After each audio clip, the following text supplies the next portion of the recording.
Hey everyone, I'm Chris at Createx Colors. We are in the booth today and I'm just putting the finishing touches on this panel that we're going to use as a demo in this video. And this is going to be kind of a simple demonstration of a breakdown on how to get started.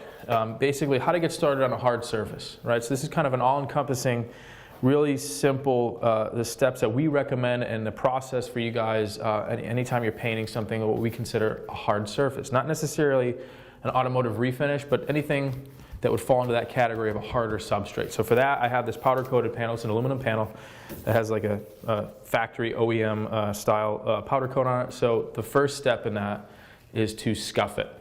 And this is a popular product. If you've seen other videos we do, actually we talked about it in the basics too, a video I did. I covered red and gray Scotch-Brite pads or scuff pads. A lot of companies make them. It's a very common product. You can find them out in auto body supply stores, online, whatever. There's a bunch of different manufacturers, but the red is kind of the middle of the road. It is like a medium coarse, right on a 320 grit scratch.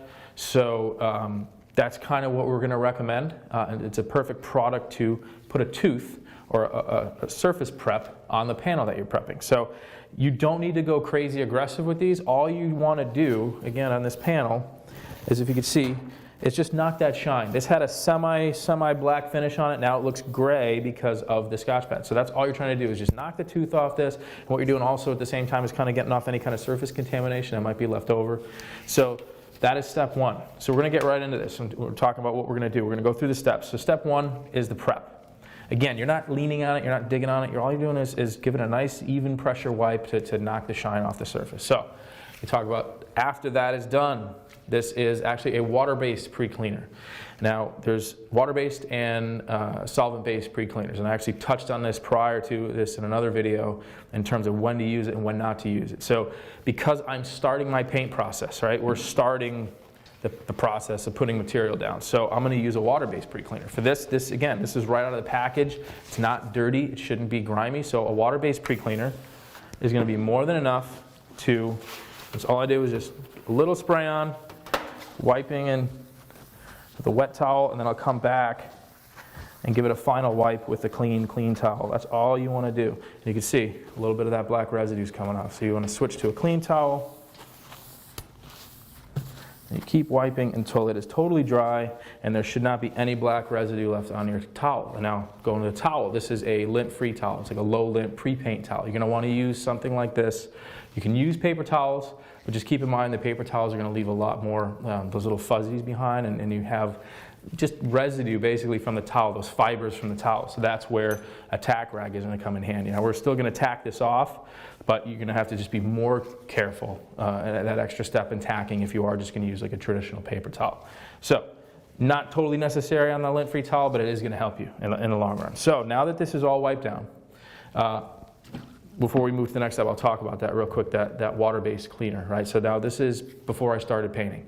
So water-based cleaner is acceptable, and it's also going to do kind of an extra thing in knocking off that static electric charge that you might have. And this is more apparent when you're doing fiberglass and plastics, and plastics fall into this hard surface category, but the water will actually neutralize any of that static, where sometimes a solvent-based pre-cleaner will actually intensify that static charge. So once you are actually painting, you want to use a solvent-based degreaser. But really in that paint process, unless something really catastrophic happens where you're touching this thing after you're eating like a cheese pizza, you shouldn't have to go back and really clean aggressively the project that you're painting. So again, you don't have to use a water-based. You can use a solvent-based pre-clean. That's totally fine, but that's just one of the added benefits of the water-based is it kind of kills that static charge if there is one. So I am going to get this set up on our easel, and I'm going to actually show you what it is that we're going to do for the first application. So this is black. So let's say we want to go with a lighter color. And I think for this we'll use maybe our Wicked Opaque Daylight Blue or something like that, a brighter color, right? So what we'll do is I'll put down a coat, our ground coat of our Autoborn sealer. So that's going to be my first step, is covering this nice and even and getting rid of these sand scratches that are left over from my Scotch pad. So 2 coats of Autoborn sealer, that's going to be the ticket. So what we'll do is before we actually go right into that, I'll show you the Autoborn sealer. This is our 6001 Autoborn sealer and our 4011 reducer. So 10% is where we want you to be. But again, if you've watched other videos, when you're doing a project like this, it's not intensely critical that you're exactly 10%. Again, depending on your spray equipment, what you're doing. If you're using an airbrush or smaller tip size to apply Autoborne sealer, you might want to go 15% or maybe even 20 because it's a smaller tip size. For this, I'm going to use an LPH 80. I bought an LPH 80. It's a great little gun for this, just to show you guys the coverage as well. That's a 1-2, and 10% is going to be perfectly fine. So I'm going to go right around, just about 4 ounces of paint, and I'm just eyeballing this. And honestly, 10% at 4 ounces is just under a half an ounce. It's really like just about that much. It's not a lot. So eyeballing it for something like this is okay. There's not going to be a real negative if you under-reduce. You're just going to notice that it might not flow as well. And if that's the case, you can just come back, add a little bit more reducer, and you're going to achieve that flow. That's exactly what I'm looking for, is that flow off the stick. You don't want it to be too watery, but you don't want it to be too thick either. So right around 10%. You got to let this sit for about 5 minutes. I'm going to stir this really good for about a minute to make sure this is all mixed in together. One thing with water-based products, the reducer sometimes has a tendency to kind of sit on the top instead of really like going right into the paint. So you really want to make sure you're critically mixing this for about a minute.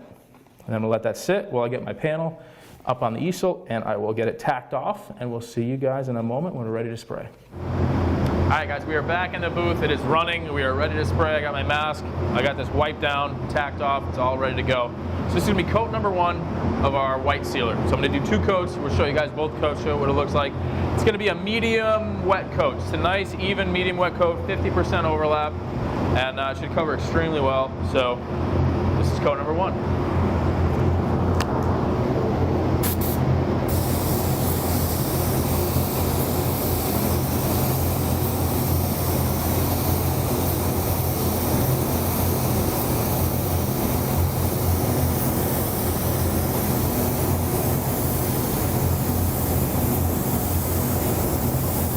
All right, welcome back. Coat number 1 is dry. It's been about 10 minutes. I mean, we have really good air movement, and something I always talk about is the humidity and temperature. Right now, we're right around 70 degrees, and we got about 60% humidity, which is pretty good. It's a little high on the humidity, but it's okay. 10 minutes, this is totally dry. I'm ready for my second coat. So I'm gonna do one last coat, just to get a couple of these edges nice. I'm going to do the same exact thing. It's a medium wet coat, 50% overlap. We're going to let that dry, and then we'll be on to step number 2, which is the colors. So this is coat number 2 of the sealer.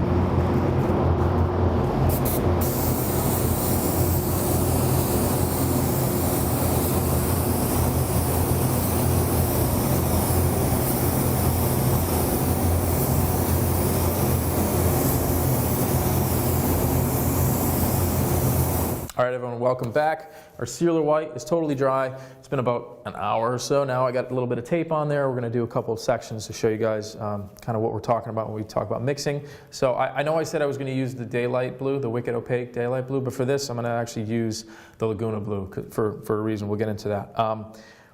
This is the Laguna blue right here. So I already have a little bit in the cup. What I'm going to do is just reduce this. I'm going to eyeball, there's about 3 ounces of paint in here, so I'm going to eyeball 10%. 3 ounces, that's right about where you want to be. And we're going to give this a good mix. And I'm actually going to use my TH2, which is kind of the largest airbrush that Iwata has. It's a 0.6, so it's going to be perfect for spraying this. Nice fan, little fan pattern on it. So again, we're mixing this. I'm going to let this sit for about 5 minutes before I spray. I'm going to mix it really good for about a minute, just to allow that reducer to really work into the paint and really kind of melt everything all together and give it a nice, even, uniform breakdown in terms of the actual paint. So I'm going to get this loaded into my gun, and we'll see you guys in a minute. All right, everyone, we are back. Booth is running, and I'm ready to go. This is my TH2, and I'm going to spray my first coat.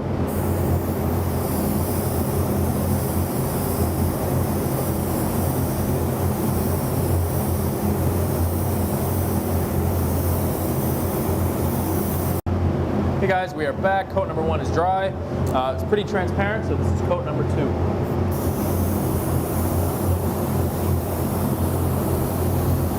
You can see now I'm starting to fill in a little bit. It's getting a little bit more uniform, so we're probably going to do one more coat after this and see how that looks.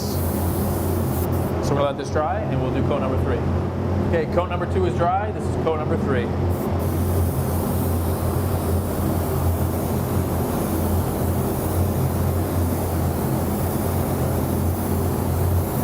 are back. I opted to put a fourth and final coat of the blue over it because, again, it is a little transparent. So we are actually taking this opportunity before we go to our next step to show you guys in terms of taping.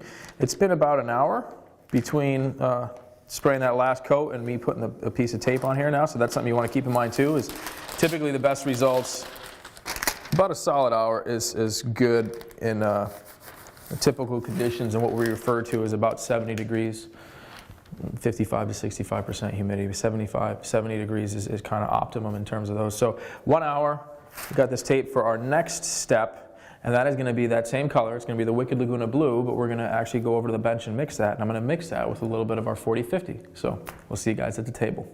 All right, we're back at the table, and I'm actually not going to use a fresh mixing cup or anything at all, just to kind of show you guys how easy it is for this. I'm just going to take the lid off this PPS cup, and we're going to put in a little bit of 4050, and right around 10 to 25% is kind of what we're recommending for solid colors like this. 10% is going to be totally fine, especially for a smaller spray gun like this little airbrush. So again, I'm going to eyeball this. That's about it right there. Just a splash. I'm going to mix it in. This is the existing paint that I already had reducer in, that I was already spraying. It was probably just about 2 ounces left, so just a little bit of 4050 in there, and I'm just checking for the flow. I want to make sure it's still going to move the way I want, and that's good. I won't even have to reduce this. So we're going to let this sit for a minute while I mix this up, get the lid back on, and we'll be back at that panel to spray our Laguna Blue. All right, we're back. We're ready to spray. Now this is my Wicked Laguna Blue with right around, like I said, like 10-15% of 4050. And now what I'm going to do is actually show you guys really the difference. If you saw how I applied the Laguna Blue down here, I was a little faster just to get a little bit drier coating, just to build up my color, where now mixing with the 4050, even at that small amount, is going to allow me to move. I'm going to move a little bit slower, but I'm going to put a nice, even, a little bit heavier coat on. Nice medium wet coat instead of more on the dry side. And you can really see how much smoother it goes on, how it's going to level and flow a lot better than it was without it. Even at a 10-15% addition of that 4050, it really does change how this paint reacts and how it moves. So we're going to let that dry, and we'll be back to do coat number 2. All right, guys, coat number 1 is totally dry, and that's actually something that would be kind of counterintuitive, but it does dry a little bit faster with that 4050. So it's looking pretty good. I'm going to go ahead and do a second coat and see what that looks like, and I might have to maybe just do like a third coat and make sure I didn't have any little blotchy areas, but we're going to compare it to that first like 4.5 passes with just the Laguna Blue without. So this is coat number 2.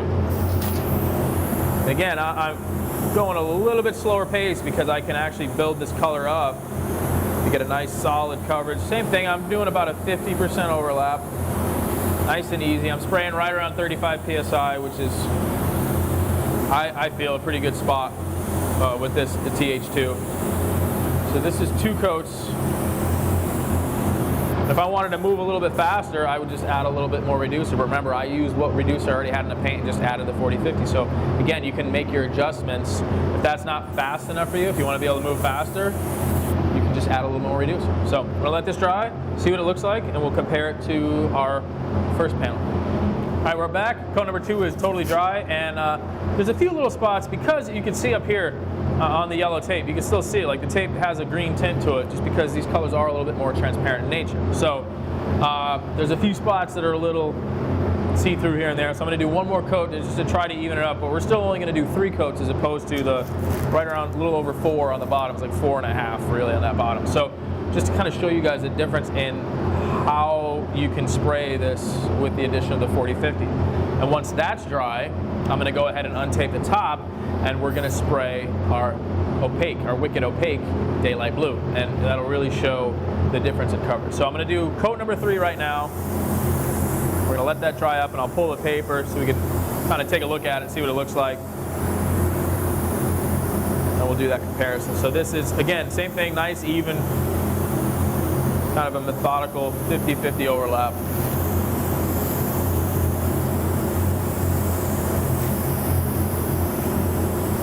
Now I'm seeing a little bit more color built up on that.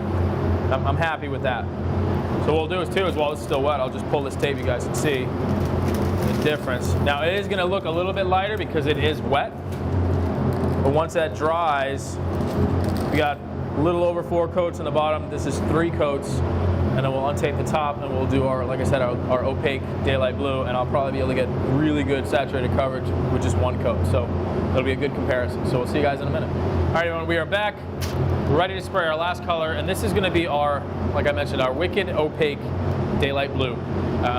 With this, I mixed it the same way. I just did 10%, right around 10% 4011 reducer. For this product, there's no need to mix in the 4050 because it is already an acrylic urethane. It's already like part of that formula. That's another thing that kind of increases the sprayability of this product. So we are going to do just a comparison. I'm going to do 2 coats. I'm going to spray it the exact same way, 50-50 overlap, same air pressure, same gun, right?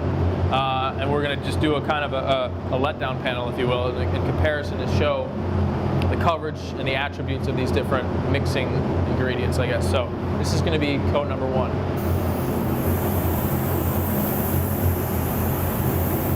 You can see, same thing, I'm spraying a little bit heavier, more like I sprayed the mix with the 4050. And this is extremely saturated in terms of color. I'll probably, I mean, honestly, if I was doing this, I'd get away with 1 coat. And the only reason I go back and put a second just to make sure it's even and I didn't miss anything. Because again, we don't really recommend hammering on a coat, but that's a nice medium wet coat. You can see how wet that is. It's not dry, it's just nice, fast building up. So medium wet coat, we're gonna let that dry, and we'll be back to do coat number 2. Okay, we are back. Coat number 1 is dry, and that is another thing I want to touch on. I mean, I say this a lot when we do video, is it is imperative that each coat is totally dry between coats. This is not a product that you want to use wet on wet. If it's a little bit wet, don't try to go and put another coat. You're going to have better results, better dry times, better everything if you are doing a coat on top of something that's dry. So make sure it's dry. So this is like totally dry to the touch. And we're going to do coat number 2. This looks great the way it is, but I'm going to do 1 more coat, like I said, just to make sure it's nice and even. And we'll pull the paper off and kind of do a side-by-side comparison on the color and the coverage and what we have. So same thing, 50% overlap.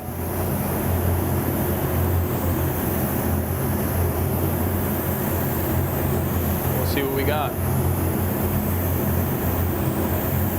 I think you can even tell on the tape. I mean, that tape is just about blocked out in 1 coat, you know, 1 pass. So that's a huge thing with this product. So I'm going to put this down. We'll be right back, and I will untape this. You can see what we got.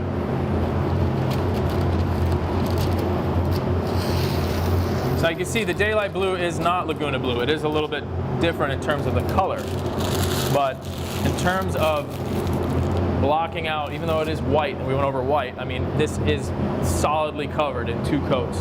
So we have, comparatively, this is the Laguna blue right out of the bottle with 10% reducer. This was about 4, a little over 4. I did like 4 and like a half coats just to make sure it was even, because it is transparent. So if you see any droplets, essentially, you want to even that out. So I kind of did that last coat just to make it even. And this was the same color, the Laguna blue, mixed with the 4050, right around 10, 15%, and 10% reducer. And you can see that was 3 coats. And this color, it's the same color. It is a little bit darker. I was able to get a better color saturation with that 10% 4050. And now back to this. This is 2 coats. You can see it's already starting to dry here on the edges. Just a little bit of air movement. This is starting to dry up. But this was 2 coats, and it is totally covered and totally saturated. So it's something to keep in mind. You know, when you're doing something smaller, it's not a big deal to use it 10% right out of the bottle. There's no reason we can't. The product works fantastic like that. But again, for that added sprayability and coverage, especially when doing something larger. If you're doing it for airbrush work, it's not super imperative, but when you're spraying a background or spraying something larger scale, a little bit of that 4050 just helps with that hold together, that film build and the consistent finish, nice, smooth, the way it lays down. It's great for doing tape work in terms of graphics and line separation. It just gives you a nice, even surface to work on. And again, back to the opaques, that 4050 essentially is kind of a part of that resin system already. So all you're doing is hitting it with a little bit of 4011 reducer, and you're ready to spray. So I hope this kind of gives you guys a nice visual. What we'll do is let this dry up, and we'll show you guys top coating. So we'll cover that in a little bit. All right, guys, we are back at the table, and before we broke off, I untaped this, and now you can kind of see exactly what we're talking about. We have This is our sealer white, and then the two colors that are basically the same but different. So there's the Laguna Blue with the 4011, just 10% 4011. This is the Laguna Blue with the 10% 4050 and 4011. And this was our Wicked Opaque Daylight Blue with just 4011 in. So you can see, I mean, obviously the color is different, but in terms of the amount of coats, this was right like 4.5. I'm calling it 4.5, so you could really go 5 coats to get coverage. This was 3 coats and this was 2 coats. And you can see even at this difference here with the amount of material that was on here, this is a little bit darker and richer in color. This is lighter, still showing a little bit of that white through it. So it just kind of shows you what you can do and how far a little bit of 40-50, the difference in that 40-50, especially again, we're talking about larger spray gun applications. Not so much airbrushing, but if you're doing larger panels, larger spraying in your small or full-size spray gun, it's going to make a big difference in terms of how you can apply that paint and what you can expect to achieve for the film build and coverage. So before we broke off, I told you that we were going to put some clear over the top of this, and for that we're going to use our 40-50, our UV-LS gloss, our 40-50. So I'm going to put a little bit in here, and actually for this I'm going to, instead of using my TH2, I'm going to go to my LPH 80. Usually I'd use a large spray gun, but for something like this is great, and especially for kind of what we're talking about in terms of smaller projects. The LPH 80 is a great gun for that. So it's a 1-2, so it's a good size for spraying this product. I'm going to go, same thing, I'm going to eyeball it, so we're going to put about 6 ounces in here roughly. A splash of reducer, right on 10%. That's right about there. On 6 ounces, it's about there. We're going to mix this up, and we are going to see you guys in a minute. When I get this all mixed in my gun, we're going to put down a couple coats of clear. All right, welcome back. The booth is running, and we are ready to put our first coat of our UV-LS, our 40-50 gloss clear down. So again, this is kind of the same exact procedure in terms of how I applied my base coat. You want a 50% overlap. We're probably going to be about 5-6 inches off the panel, and that's plenty of working room. And I'm spraying right around the manufacturer's recommended pressure. Iwata wants you right around 14, 15 psi in this gun. So nothing crazy in terms of settings. Everything is right where you want it to be. Again, it's a 1-2, and this is what it looks like.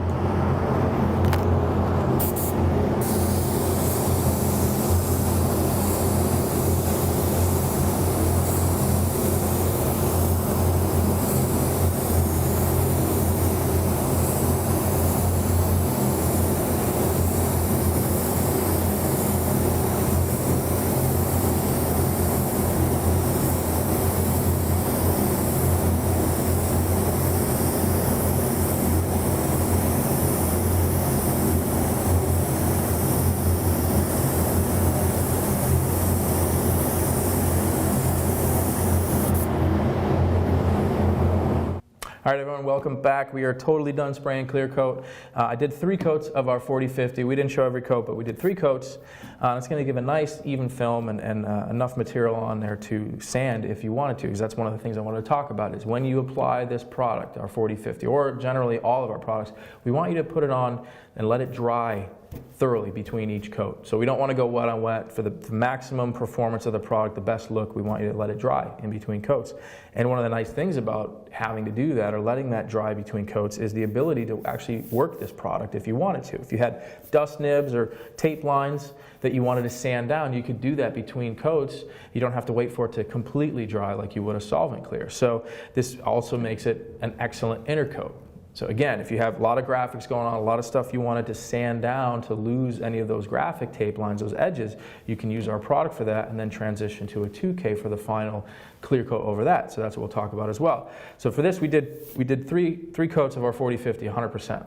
If you wanted to get a little more increase in gloss, right? So you want, especially what we talked to automotive, we could refer automotive, like if you had a helmet, motorcycle tins or something like that, panels, you really want that rich automotive type finish. We get a lot of questions about that. Is our paint compatible with a 2K? And it absolutely is. So for this application, right, for what we're talking about, this is PPG's EC550. Now, this is a product that I've been using for quite a while. I've been using PPG products for a long time. And this is part of their EnviroBase line, and it is specifically made for water-based finishes. It's a great product. It's a catalyzed 2K clear, but sometimes you might not always have the capability or the the means of spraying a 2K clear, right? If you're in a garage, it's really better if you're doing this in a controlled environment like a booth environment. So another great option is a 2K in a can. And this is actually a product, a great product from our friends at Spray Max. And it is a 2K in an aerosol. So there's actually a little bit of hardener in the bottom of this. You pull this knob off the top, you put it on the bottom of the can, you slap it down, and it actually activates the clear that's in here with a hardener. So it sprays just like a 2K. It gets hard. It's a totally catalyzed clear. When you do that, though, it does actually affect the pot life of the can. I think it's 24 to 36 hours before it becomes basically unsprayable, but that's not anything dissimilar than a regular urethane. So this is a great option for our friends at Spray Max, especially if you're doing something, again, in your garage or something where it's not a huge project, but you want to have a 2K clear over the top of that. This is a great product. So before we go, one more time, we'll kind of quickly wrap this up, go through the steps, right? We started with our Autoborn Sealer White, so that was 2 coats of Autoborn Sealer White over the whole panel. And then we went to our Wicked Laguna Blue, right? So we mixed that 10% 4011 right out of the bottle, and that was at the bottom here. You can see that was almost 5 coats to get a nice even coverage and get some good depth of color there. And then what we did was we actually took that same Laguna Blue and we used our 4050 at 10%, and it totally changed the way that product sprays. Remember, we did 3 coats of color. You can see how much, a little bit darker that is in at 3 coats than it was at the bottom, because I was able to put on a little bit more of a medium wet coat of paint, and it just holds together that much better. It sprays just at 10%. You know, the durability and the sprayability of that product in terms of the surface and everything is improved. And then the end all be all at the top here, this is our brand new, this is our Wicked Opaque Daylight Blue. And it is a little bit different color, but we were just doing it just to show how fast and how color saturated. This is 2 coats. So we have 5, 3, and 2. And this is just a great product. You know, if you want some rich, vibrant color that's going to really cover extremely well. And don't forget, when we sprayed this, this was just 4011. You didn't have to mix the 4050. This is actually, our Wicked Opaques are actually a acrylic urethane right out of the bottle. So all you do is just mix a little bit of 4011 and you're ready to go. So that, I think, wraps this project up. I hope this answers some questions that you guys might have on hard surface applications. For more information, you go to creatextech.com and check out the Wicked Colors SDS sheets, and or the TDS sheets. And for Createx Colors, I'm Chris Harpin, and we'll see you guys next time.